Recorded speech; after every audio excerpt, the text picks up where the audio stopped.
صحابیت اور منافقت کبھی جمع نہیں ہو سکتی. کیا مطلب؟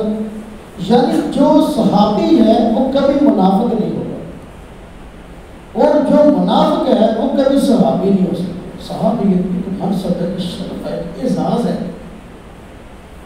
ایک مقام ہے. نفاق یہ کفر کی قسموں میں سے ایک قسم ہے. کفر کی کئی قسمیں ہیں. الحاد کفر کی قسم ہے، شرک کفر کی قسم ہے، ارتداد کفر کی قسم ہے، زندگی کفر کی قسم ہے، نفاق کفر کی قسم ہے. جو صحابیت کبھی منافق نہیں ہوگا، جو منافق ہے کبھی صحابی نہیں ہوگا.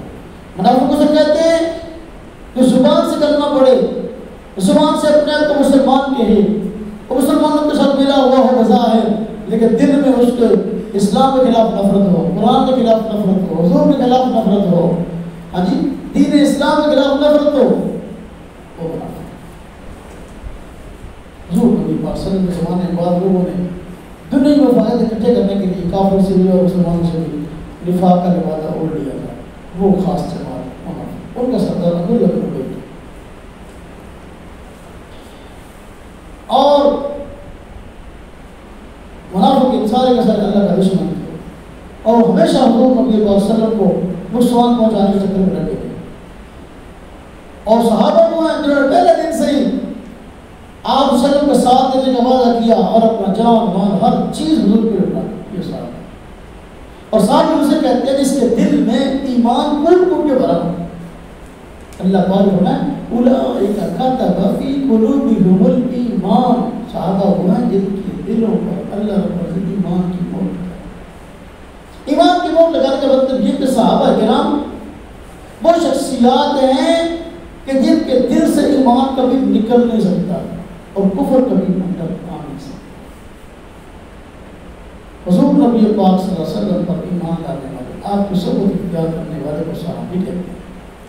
جو آپ پر ایمان لانا، آپ کی صحبت اختیار کی اور ایمان کی حالت میں اس کا انتقال ہوا، وہ صحابی ہے. تو جو جس کو ہم صحابی کہیں گے اس کو منافق نہیں کہہ سکتے، اس لیے کہ منافق نام تو اس کا ہے جس کے دل میں ایمان ہے ہی نہیں.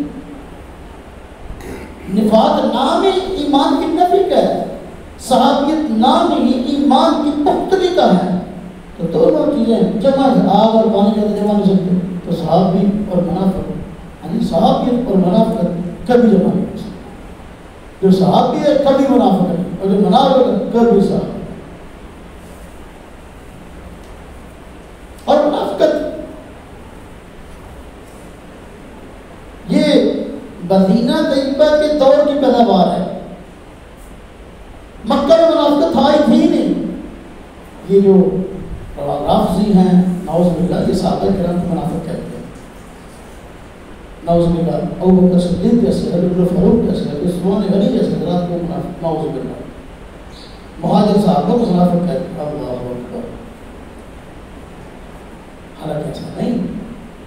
قرآن جگہ جگہ مہاجرین اور صحابہ کو حاجی مومن فرما رہا ہے. والسابقون الاولون من المهاجرين والانصار والذين اتبعوهم بإحسان رضی اللہ عنہم ورضوا عنہ. جن لوگوں نے پہل کی ایمان لانے میں وہ مہاجر ہیں یا انصار ہیں، پھر وہ جنہوں نے ان کی پیروی کی، ان کی پیروی میں وہ مسلمان ہوئے اور اعمال صالحہ میں ان کی پیروی کرے اللہ کو آگے سے اور وہ اللہ سے اور مدینہ مکہ میں کوئی منافق نہیں تھا. جب مدینہ میں مسلمانوں کی تعداد بڑھنے لگی تو اس وقت چھوٹے لوگوں نے مدینہ کی رہائشیوں نے منافقت کرنے پاتا ہوا چھوٹا سا گروہ تھا. اللہ بنا امن اہل المدینہ مردوا علی النفاق من تبعیض امن. تبعیض مطلب بتا کہ کچھ لوگ منافق جو سارے صحابہ کو نعوذ باللہ منافق کہتے ہیں. صحابہ کرام 1,20,000 قریب ہوئے جو صحابہ کرام کو منافق کہتا ہے. رسول اللہ قرآن حدیث کو چکا رہا صحابی منافقت کبھی جمع نہیں کر سکتے. صحابہ کرام کو اللہ تعالیٰ فرمایا اولئک هم الراشدون، یہ لوگ ہیں ہدایت یافتہ. اولئک هم المفلحون، یہ لوگ ہیں کامیاب. ان لوگوں کے لیے مغفرت اور اجر